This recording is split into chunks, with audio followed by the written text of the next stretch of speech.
Hello friends, how are you.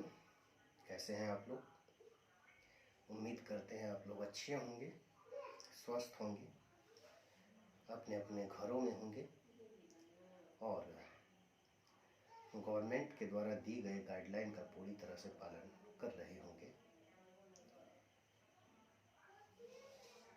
तो हमें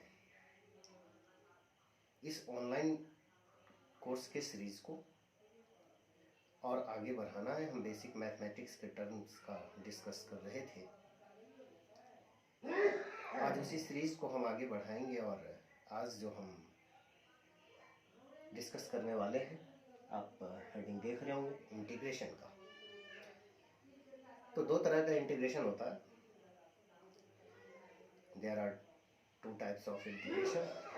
One is indefinite integration and another is definite integration. First of all, we have to study indefinite integration and its property. Then we have to study definite integration. तो आइए friends देखते हैं जरा। Integration में हमें friends पहले ये समझना है कि इंटीग्रेशन होता क्या है, कहते किसको है इंटीग्रेशन।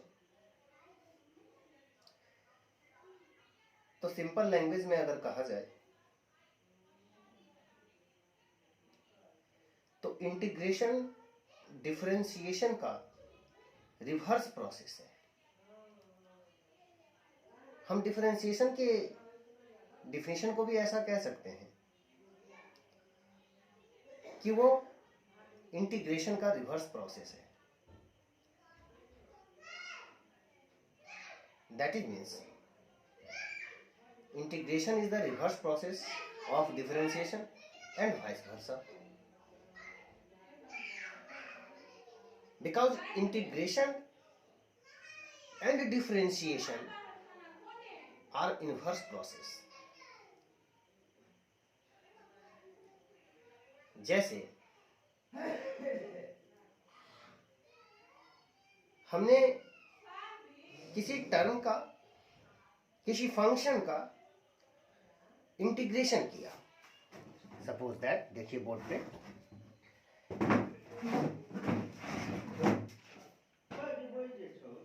जैसे हमने किसी फंक्शन का इंटीग्रेशन किया और वो फंक्शन है fx, और फिर इसको अगर हम, इसका जो भी आउटपुट होगा, पहले तो हम इसे इंटीग्रेट करेंगे, किसी फंक्शन को इंटीग्रेट करेंगे। अभी हम लोग डिस्कस करने वाले हैं कि कैसे इंटीग्रेट किया जाता है। तो यहां मान लीजिए कि अगर हमने किसी फंक्शन को इंटीग्रेट किया और इंटीग्रेट करने पे जो आपको आउटपुट मिला, उसे अगर हम डिफरेंशिएट कर दें,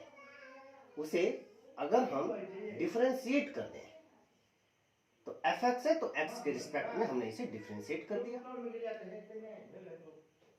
तो अगर हम इसे डिफरेंशिएट कर देते हैं तो आप पाएंगे कि जो हमारा अब आउटपुट मिलने वाला है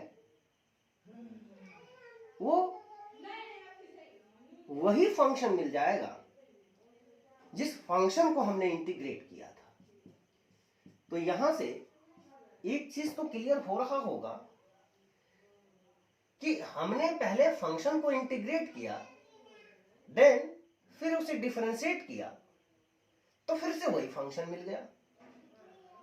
तो ये जो एक साइकिल आप देख रहे हैं कि जिसे इंटीग्रेट किया, उसके आउटपुट को अगर डिफरेंशिएट कर दें तो फिर से हमें वही आउटपुट मिल जाता है जिसे हमने इंटीग्रेट किया था। तो ये इस चीज को रिप्रेजेंट करता है कि integration is the reverse process of differentiation और differentiation is the reverse process of integration.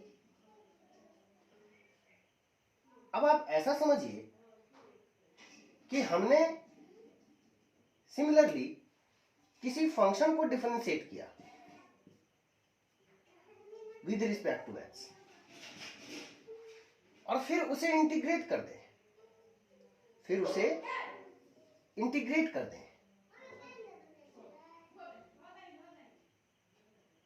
तो जो हमें आउटपुट मिलेगा वो फिर से वही मिलेगा, यानी कि एफ एक्स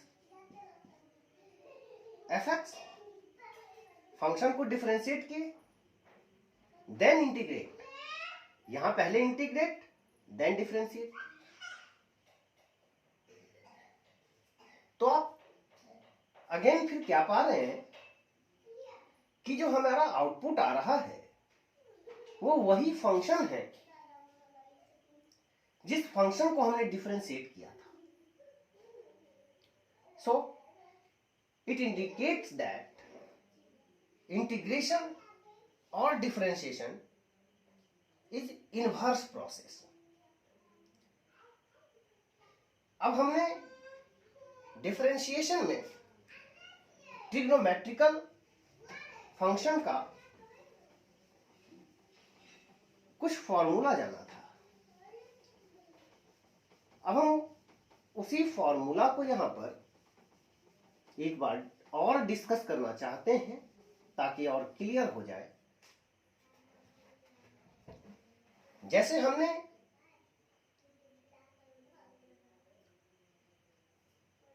ट्रिग्नोमेट्रिकल फंक्शन को ले लिया, मान लीजिए साइन एक्स, तो हमने इंटीग्रेट किया साइन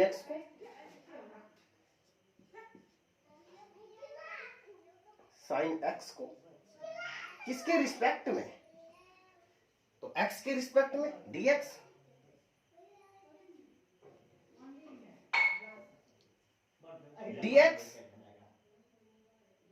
हमेशा हमें ये बताता है कि हमने ये जो फंक्शन है साइन एक्स उसको किसके रिस्पेक्ट में इंटीग्रेट करना है।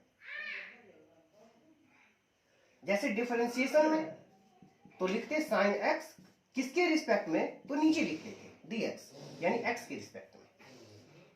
यहां पर फंक्शन के मल्टीप्लिकेशन में लिखते हैं इस चीज को हम। तो क्या होगा साइन एक्स का इंटीग्रेशन, तो आप डिफरेंशिएशन का रिजल्ट जरा याद कीजिए। पिछले के लेक्चर में हमने आपको बताया था डिफरेंशिएशन में, तो वहां साइन एक्स का डिफरेंशिएशन होता था कॉस, प्लस माइनस का ट्रिक हम आपको बता दिए थे वहीं पर। एक बार और रिकैप कर देंगे हम इस चीज को। तो प्लस माइनस आप याद रखें ना रखें, बस उसका रिवर्स याद रखें। जैसे साइन का कॉस, तो साइन को डिफरेंशिएट करते थे तो कॉस मिलता था।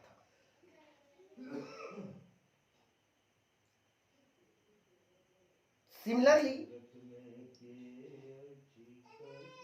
अगर कॉस को डिफरेंशिएट करेंगे तो साइन मिलेगा।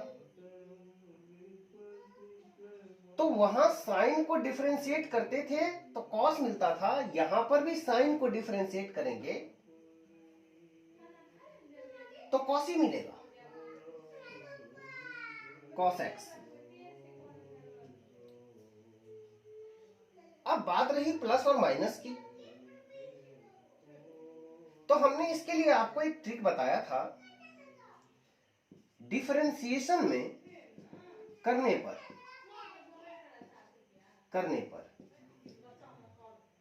अगर C दिखाई पड़े, डिफरेंशिएशन में करने पर अगर C दिखाई पड़े तो माइनस लगाना है रिजल्ट में। और इंटीग्रेशन में आने पर अगर C दिखाई पड़े तो माइनस लगाना है।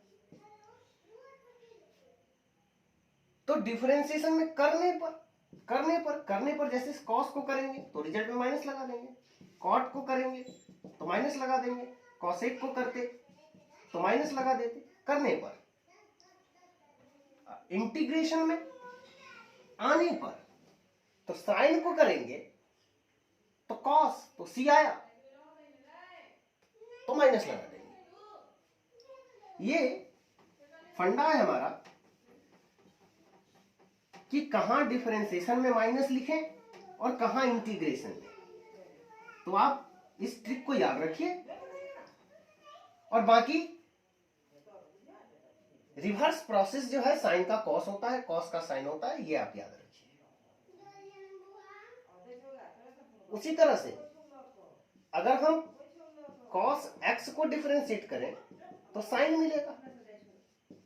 अब साइन यानी किए किसको, cos को, तो इंटीग्रेशन में आने पर साइन आया, s आया तो माइनस नहीं लगेगा। क्लियर हो रहा होगा ये। अब एक आप समझ गए तो बाकी सब डिफरेंशिएशन में जैसे करते थे बिल्कुल वैसे ही है, तो आप इसको याद रखिए। जैसे sec square x with respect to dx integrate करना है, तो सेक स्क्वायर का होता है 10, तो ये हो जाएगा 10x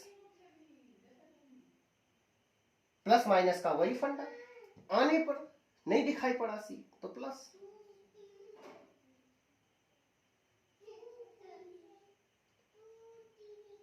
अब कॉसेक स्क्वायर का इंटीग्रेट करें हम, कॉसेक स्क्वायर एक्स dx, तो सेक स्क्वायर का 10 तो कॉसेक का कॉट, ये थोड़ा लॉजिक भी लगा सकते हैं। और आने पर सी दिखाई पड़ रहा है तो डेफिनेटली रिजल्ट में माइनस लग जाएगा। अब अगर हम सेक एक्स इज टू 10x इसको इंटीग्रेट करते हैं तो रिजल्ट आता है सेक एक्स प्लस माइनस का वही, आने पर सी दिखाई नहीं पड़ा तो माइनस नहीं होगा, प्लस ही होगा।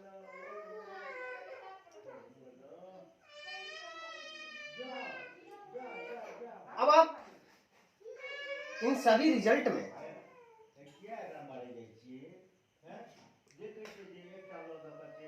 जो हमारा वेरिएबल टर्म है वो है x, अगर उसके साथ कोई कांस्टेंट मल्टीप्लाई हो रहा हो,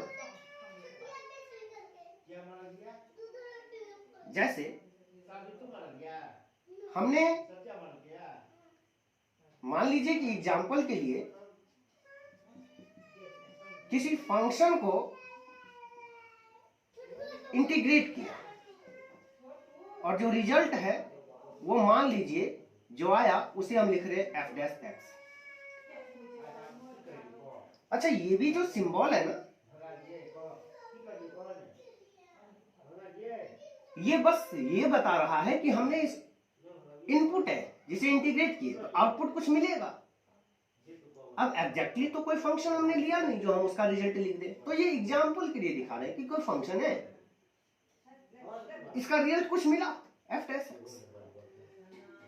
तो यहां x जो है वो एक वेरिएबल टर्म है क्योंकि उसी के रिस्पेक्ट में इंटीग्रेट हो रहा है।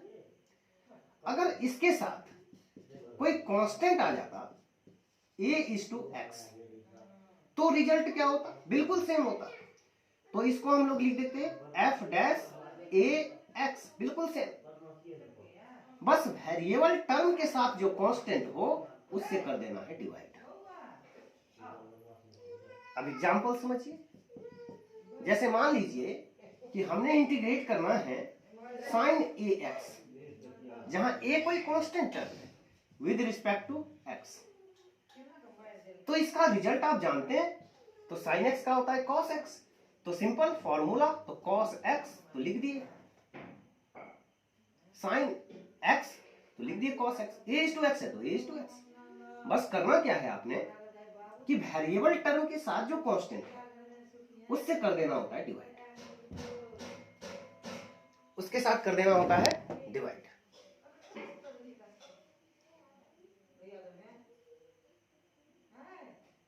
अब एक और एग्जांपल लेके दिखाते हैं हम आपको। जैसे मान लीजिए हम सेक स्क्वायर एक्स, तो सेक स्क्वायर 2x, 2 यहां कांस्टेंट टर्म हो गया, तो सेक स्क्वायर एक्स का विद रिस्पेक्ट टू एक्स तो फॉर्मूला होता है 10x। 10x वेरिएबल टर्म क्या है x, उसके साथ कांस्टेंट 2, तो उससे डिवाइड कर देंगे।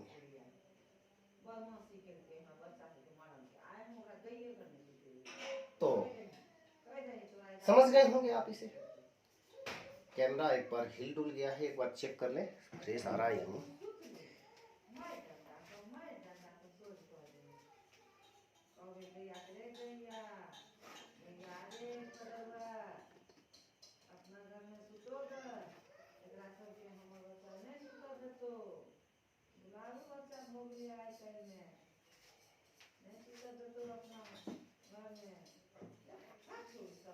ठीक है फ्रेंड्स, तो क्लियर हो गया होगा ये चीज। कुछ और प्रॉपर्टी को हम लोग जानते हैं। जैसे हमने इंटीग्रेशन करना है e to the power x का विद रिस्पेक्ट टू x, तो फ्रेंड्स हमें इसमें याद रखना है कि e to the power x का जो इंटीग्रेशन होगा वो सिमिलर रिजल्ट देता है, यानी e to the power x ही होगा, e to the power x ही होगा। ये कंडीशन हर किसी के साथ फॉलो करवाना है हमने। जैसे कि हमें मान लीजिए कि इंटीग्रेशन दिया हुआ है e to the power a is to x, जहां a कोई कांस्टेंट टर्म है, तो बस e to the power x का सेम ही होता है, तो सेम ही होगा। वेरिएबल टर्म के साथ कांस्टेंट a, तो उससे हमने डिवाइड कर दिया।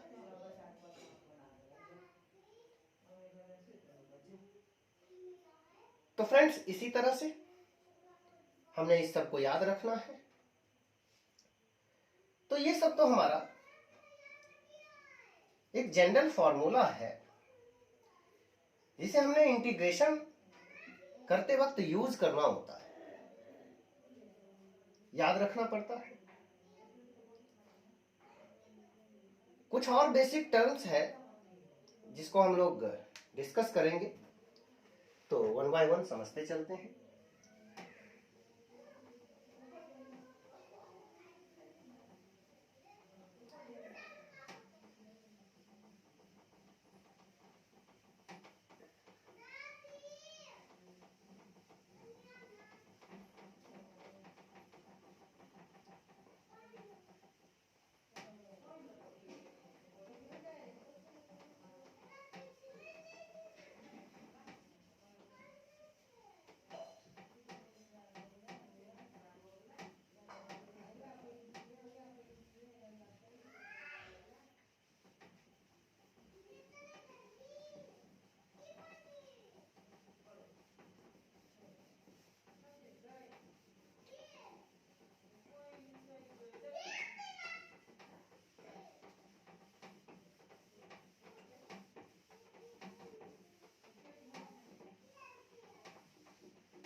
आइए फ्रेंड्स, हम कुछ और प्रॉपर्टी को जानते हैं। प्रॉपर्टी कहने का मतलब ये एक तरह का प्रॉपर्टी ही है, क्योंकि इंटीग्रेशन करते वक्त हमें इस सब का यूज करना होता है, याद रखना पड़ता है।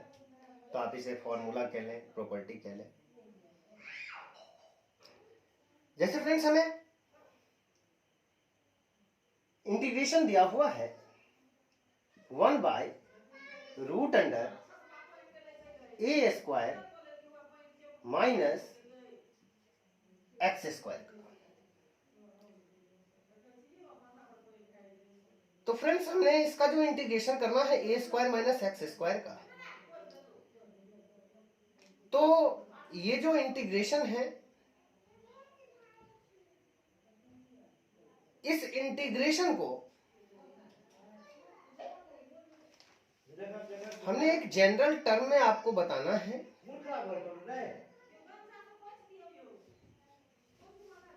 ताकि बुक में जो फॉर्मूला दिया हुआ रहता है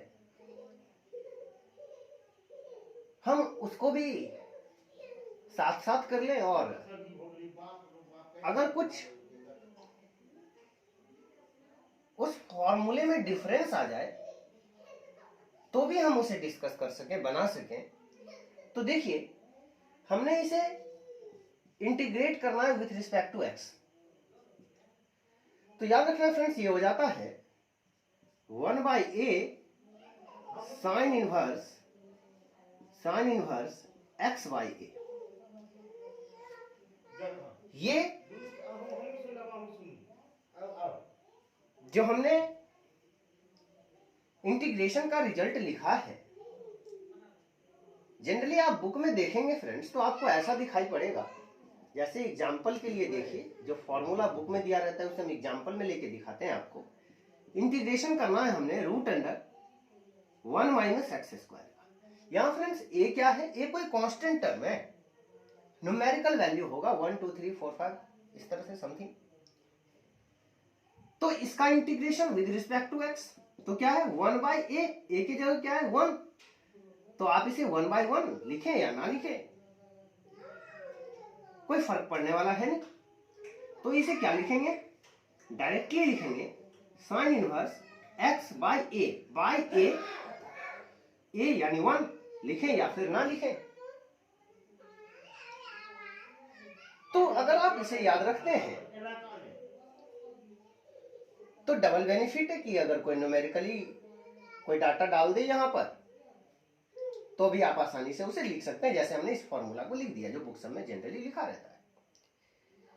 उसी तरह से फ्रेंड्स कुछ और टर्म है जिसे हम लिख रहे हैं, याद रखना है। यहाँ ए जो है तो कोई कांस्टेंट टर्म है, हमने इंटीग्रेट करना है 1/a²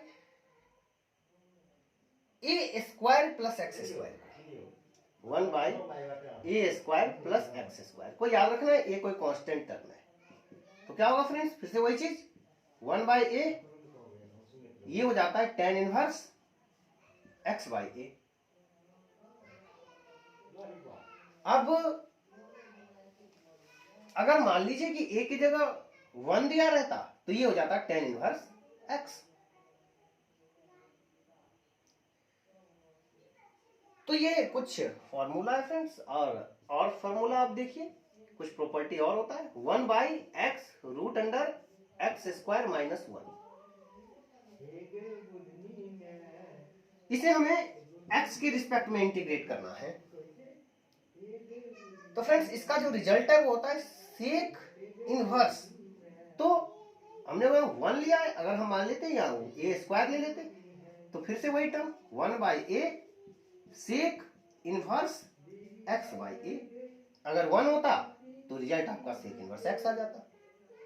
a कोई कांस्टेंट है ना, तो अगर 1 होता तो सेक इनवर्स x। तो बुक में आप देखेंगे यहाँ 1 रहता है तो फॉर्मूला दिया रहता है, हमने a मान लिया कांस्टेंट, 1 भी तो कांस्टेंट ही टर्म है। अब हमने फ्रेंड्स इंटीग्रेशन के इक्वेशन को कोई क्वाड्रेटिक इक्वेशन दे दे या किसी और तरह का कोई फंक्शन दे दे जब ट्रिग्नोमेट्रिकल ना हो, तो उसे कैसे इंटीग्रेट करते हैं, अब उस पर डिस्कस करना है।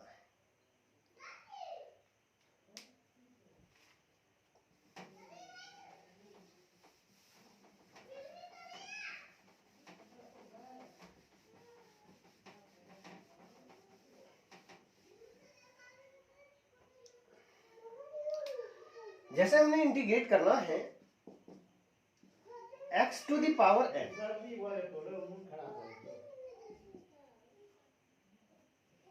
तो कैसे इसे हम इंटीग्रेट करते हैं?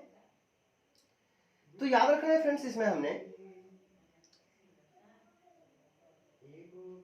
कि डिफरेंशिएशन में हमने आपको बताया था, जैसे x⁴n है, इसे x के रिस्पेक्ट में डिफरेंशिएट करना है, तो वहां बताए थे पावर को आगे करना होता है, अब पावर में से 1 माइनस करके लिखना होता है।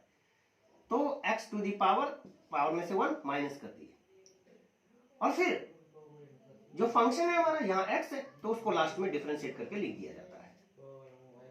ये डिफरेंशिएशन में करते थे। यहां फ्रेंड्स हमने पावर में 1 ऐड करना होता है, तो x to the power n है, पावर में 1 ऐड कर देना होता है और फिर पावर में 1 ऐड करना होता है और टोटल पावर 1 ऐड करने पे जितना हुआ उससे डिवाइड कर देना होता है। अब ये जो इंटीग्रेशन है वो इंडेफिनिट है, अभी तक जो भी आप कर रहे हैं सब इंडेफिनिट था क्योंकि किसी में हमने लिमिट नहीं लिया था। x to the power n एक फंक्शन है ना, और फंक्शन का तो आप जानते हैं कि ग्राफ होता है, तो कोई लिमिटेशन होना चाहिए ना कि ग्राफ हम कहां से कहां तक ड्रॉ करें। तो जब तक आपने लिमिटेशन नहीं बताया, ये नीचे लोअर, ऊपर अपर, तो नीचे वाले को लोअर लिमिटेशन, ऊपर वाले को अपर लिमिटेशन, तो लिमिटेशन तो है ही नहीं। तो ऐसे इंटीग्रेशन को हम लोग इंडेफिनिट कहते हैं और इस इंटीग्रेशन में जो भी रिजल्ट आता है लिखने के बाद प्लस से लिख देते हैं, सम कांस्टेंट टर्म्स। ऐसा क्यों करते हैं? तो इसके पीछे का फ्रेंड्स रीजन ये है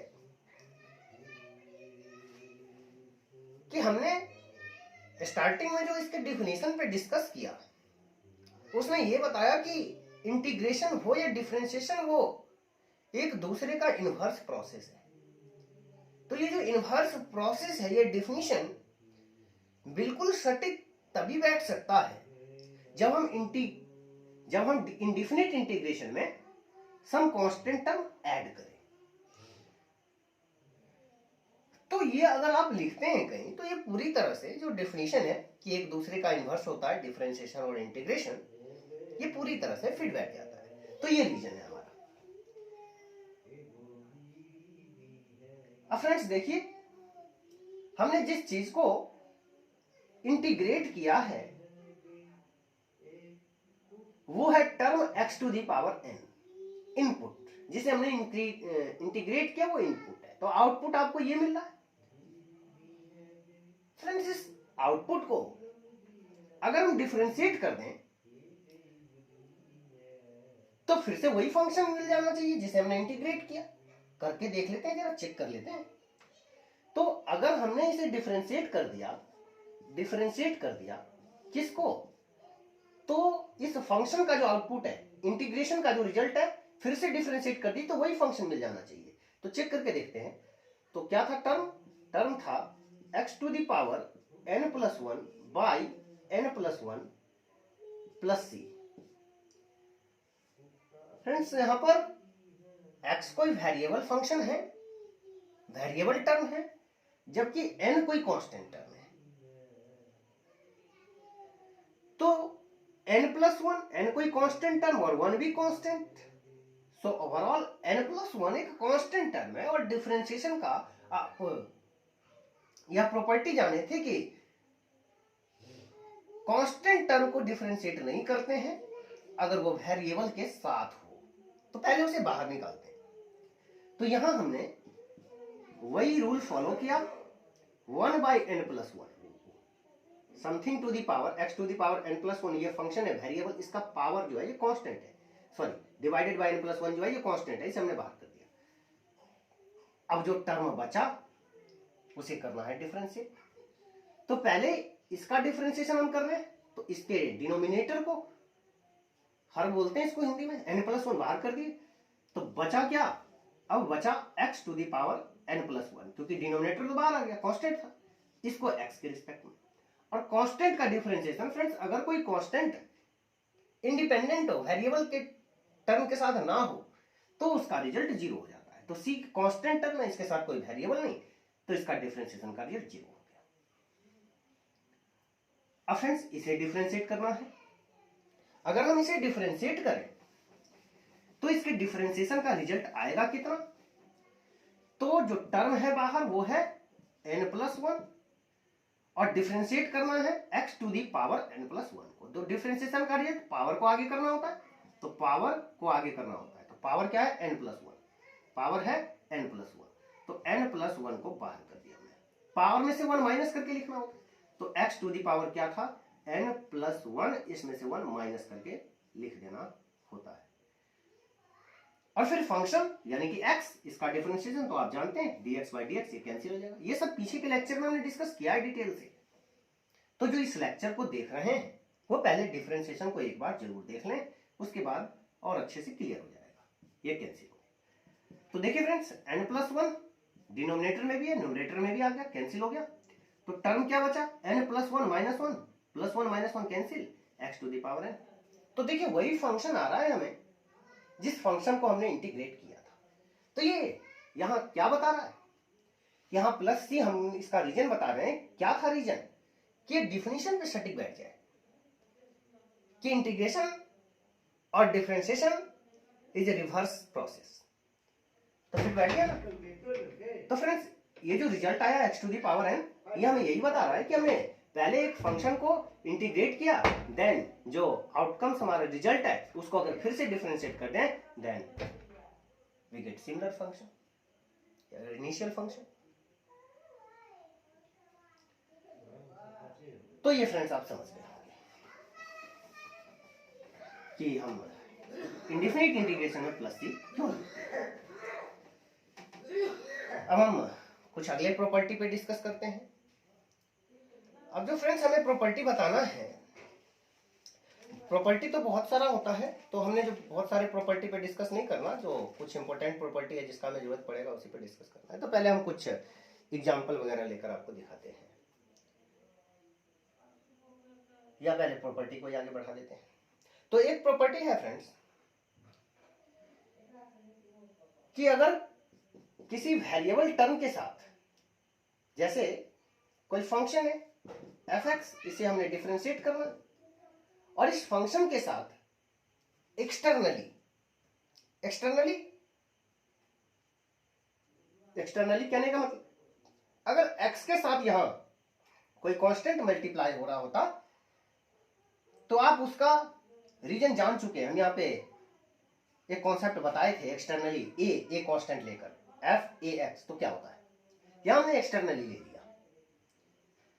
तो फ्रेंड्स इसका जो रिजल्ट होगा ना, उसमें हमने पहले कांस्टेंट को बाहर करना है। सिमिलर जैसे डिफरेंशिएशन में करते थे, कांस्टेंट को बाहर करिए, और वेरिएबल को डिफरेंशिएट करते थे, तो यहां पर भी कांस्टेंट को पहले बाहर कर लेना है, और जो वेरिएबल टर्म है हमारा f(x), उसे हमें डिफरेंशिएट कर लेना है। ये एक प्रॉपर्टी है। दूसरा प्रॉपर्टी कि अगर एक साथ बहुत सारा फंक्शन आ जाए फ्रेंड्स, जैसे मान लीजिए कि x एक फंक्शन है, y एक फंक्शन है, z एक फंक्शन है, प्लस समथिंग डॉट डॉट बहुत सारा फंक्शन है, और इसे हमने डिफरेंशिएट करना है। किसी के भी रिस्पेक्ट में मान लेते हैं कि हमने इसे डिफरेंशिएट करना है, या एक जनरल टर्म जो बहुत फेमस है u(v)w), u एक फंक्शन हो गया, v एक फंक्शन हो गया, w एक फंक्शन हो गया, प्लस डॉट डॉट और भी फंक्शन हो सकता है। इसे मान लीजिए कि हमें इंटीग्रेट करना है विद रिस्पेक्ट टू x। तो फ्रेंड्स इसमें हमें सभी फंक्शन को इंडिविजुअली इंटीग्रेट करना होता है। जैसे पहले u है तो u को x के रिस्पेक्ट में, फिर जो साइन हो प्लस हो या माइनस वो लिख दीजिए, प्लस हो या माइनस, फिर इंटीग्रेट करना है v को, साइन देखिए प्लस हो या माइनस तो लिख दीजिए प्लस या माइनस, जो साइन हो वही लिख देना है, प्लस हो तो प्लस, माइनस हो तो माइनस, और फिर अगला function w with respect to x, plus और माइनस और भी फंक्शन डॉट डॉट। ये दूसरा प्रॉपर्टी हो गया फ्रेंड्स।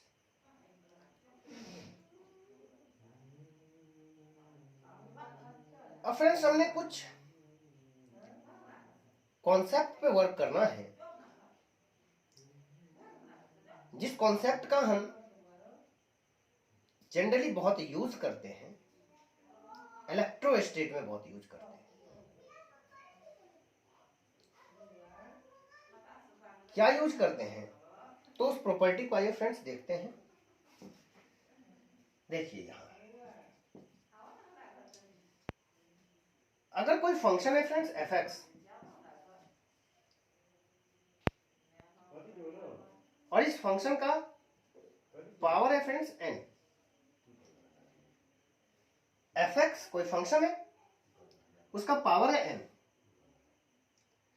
और इसके साथ अगर इसका डेरिवेटिव, फंक्शन का डेरिवेटिव, फंक्शन के डेरिवेटिव को जनरली f'(x) से रिप्रेजेंट करते हैं, तो ये डेरिवेटिव है। तो यहां साइड में हम लिख देते हैं फ्रेंड्स कि ये जो f'(x) है ना, ये क्या है, इस फंक्शन का सिर्फ fx का पावर, इसका n भी है लेकिन सिर्फ फंक्शन का, अगर x के रिस्पेक्ट में जो डिफरेंशिएट करें तो उस रिजल्ट को हम f डैश x, तो जिस फंक्शन का पावर n है उस फंक्शन का डेरिवेटिव अगर मल्टीप्लाई हो रहा हो विद रिस्पेक्ट टू x, अगर इसे इंटीग्रेट करना हो तो इसका result fx to the power n plus 1 by n plus 1 हो।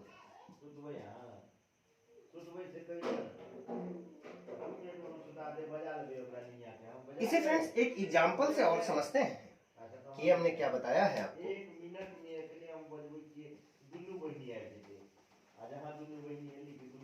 जनरली इसका हम इलेक्ट्रोस्टैटिक में बहुत यूज करते हैं इस प्रॉपर्टी का, ये जो लास्ट वाला प्रॉपर्टी हम आपको बताए हैं, और वहां इस फंडामेंटल कॉन्सेप्ट का यूज करके हम अपना बहुत सारा टाइम बचा सकते हैं।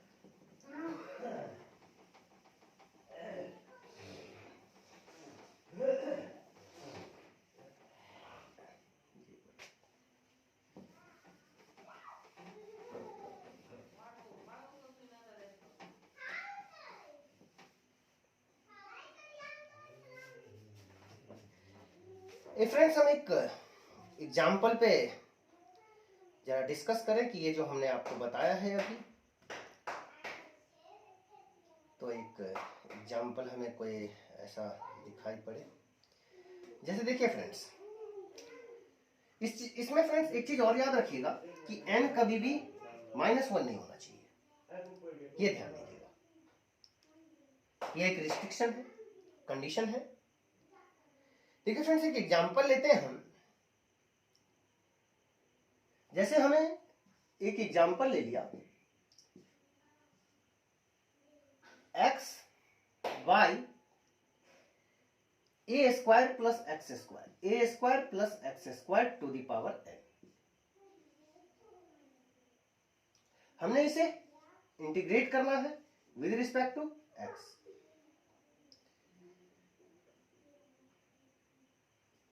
और यहां फ्रेंड्स जो भी पावर है वो हम उसके बारे में आपको बता देते हैं कि n -1 नहीं है।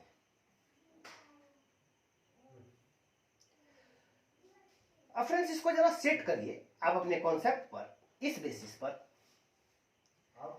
तो किसी फंक्शन का पावर n उसके साथ मल्टीप्लाई होना चाहिए इस फंक्शन का डेरिवेटिव टर्म। तो पहले तो हम इस फंक्शन को जरा हम ऊपर लिखें तो इसको क्या लिख सकते हैं, x पहले से, और इस डिनोमिनेटर का जो हमारा टर्म है, फंक्शन है, उसको अगर हम ऊपर शिफ्ट करें यानी डिनोमिनेटर से न्यूमरेटर में कन्वर्ट करें, तो आप जानते हैं फ्रेंड्स पावर में जो होगा ना माइनस लग जाता है, माइनस है, इसे हमने डिफरेंशिएट करना है। तो इस फंक्शन का पावर -n, जहां n कुछ भी हो सकता है, बस -1 नहीं हो सकता। तो फ्रेंड्स इस फंक्शन का जो डेरिवेटिव होगा, ये कोई कांस्टेंट टर्म है तो कांस्टेंट का डिफरेंशिएशन 0। इस फंक्शन का डेरिवेटिव लिख रहे हैं तो कांस्टेंट का डिफरेंशिएशन 0, ऐसे समझिए। इस फंक्शन का जो डेरिवेटिव होगा यानी हमें ए स्क्वायर प्लस एक्स स्क्वायर, यही हमारा फंक्शन, पावर को छोड़कर जो बचा ये फंक्शन, इस फंक्शन का जो डेरिवेटिव होगा ना फ्रेंड्स, ये कांस्टेंट है तो डिफरेंशिएशन 0, और एक्स स्क्वायर का हो जाएगा 2x, और फिर x पावर को आगे करते हैं, पावर आगे कर दिए 2, पावर में से 1 माइनस करते हैं, 2 - 1 तो 2x हो गया, और जो फंक्शन है x उसको तो dx/dx कैंसिल हो जाएगा, तो 2x हुआ।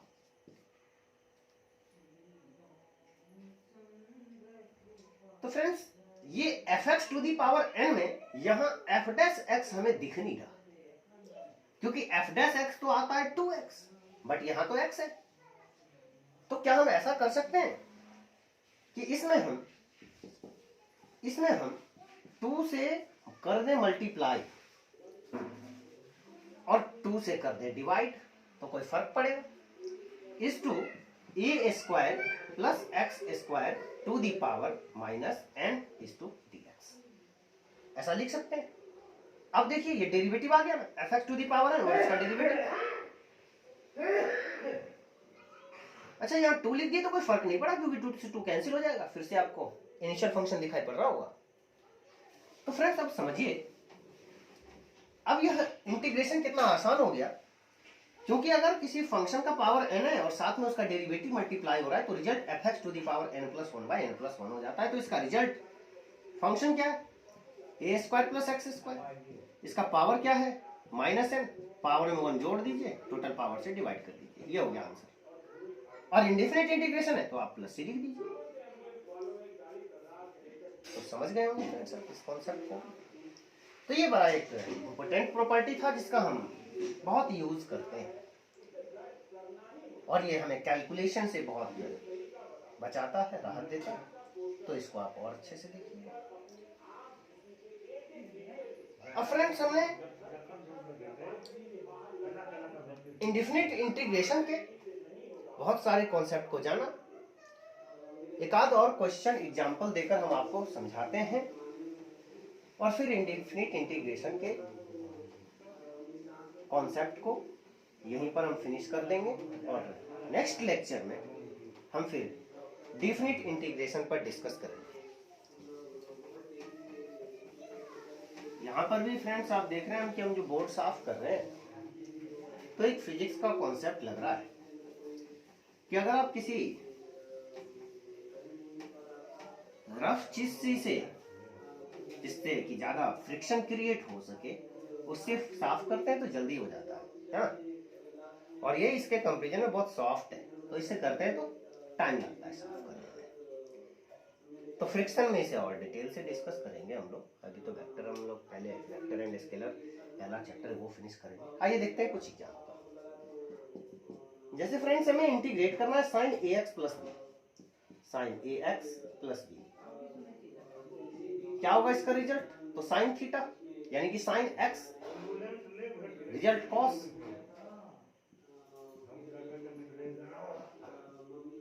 इंटीग्रेशन में करने पे सी दिखाई पड़े तो माइनस, ठीक था ये बात। और वेरिएबल टर्म के साथ जो कांस्टेंट हो, वेरिएबल टर्म के साथ याद रखना, कांस्टेंट ए भी है और बी भी है, लेकिन वेरिएबल टर्म के साथ जो कांस्टेंट है उससे कर देना होता है डिवाइड। और इंडेफिनिट इंटीग्रेशन तो प्लस सी क्यों लिखते हैं ये अब आप समझ गए होंगे। उसी तरह से एक एग्जांपल और लेते हैं फ्रेंड्स हम। जैसे हमने e टू दी पावर ले लिया 2x + 5, इसे हमने x के रिस्पेक्ट में इंटीग्रेट करना है तो फ्रेंड्स इसका result e to the power x का e to the power x ही होता है, तो 2x + 5। और 5 भी कांस्टेंट है 2 भी कांस्टेंट, तो वेरिएबल टर्म के साथ जो कांस्टेंट है उससे कर देते हैं डिवाइड और इंडेफिनिट होने से प्लस सी लिख देते हैं। अब एक प्रॉपर्टी फ्रेंड्स और देख लेते हैं लास्ट। जैसे हमने इंटीग्रेट करना है a to the power x को, तो इसे कैसे इंटीग्रेट करेंगे, तो याद रखना है फ्रेंड्स कि इसे हमने पहले e to the power x में कन्वर्ट कर लेना है। और अगर आप इसे e to the power x में कन्वर्ट करेंगे तो आप इसे ऐसा लिख सकते हैं e to the power x ln a, ऐसा लिख सकते हैं।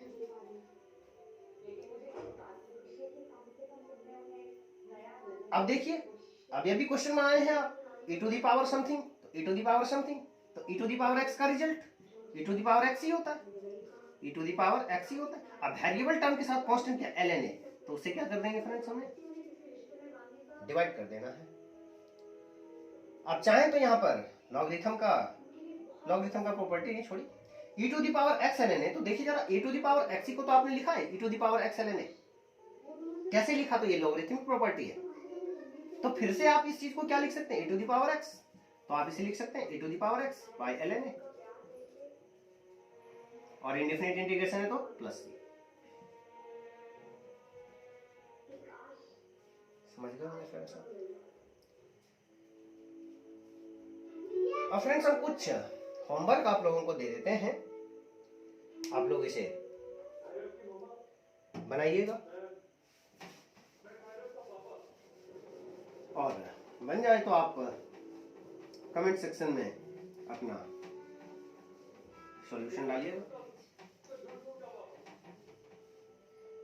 देखिए फ्रेंड्स कुछ एग्जांपल है, जैसे हमें इंटीग्रेट करना है 3x - 5 और इसका पावर है -1/2, इसे with respect to x integrate करना है। कुछ और एग्जांपल लेते हैं फ्रेंड्स। जैसे हमने ले लिया इंटीग्रेशन ऑफ 1/2√x, इसे हमने इंटीग्रेट करना है विद रिस्पेक्ट टू x। एक और क्वेश्चन दे देते हैं, x-1 का power whole cube by √x dx, इसे आपने इंटीग्रेट करना है। ये आप लोगों का होमवर्क हुआ। नेक्स्ट डे हम लोग फिर से नए एनर्जी के साथ इंटीग्रेशन के डेफिनिट इंटीग्रेशन के प्रॉपर्टी पर डिस्कस करेंगे। तो आज के लिए इतना ही। Thank you, all the best.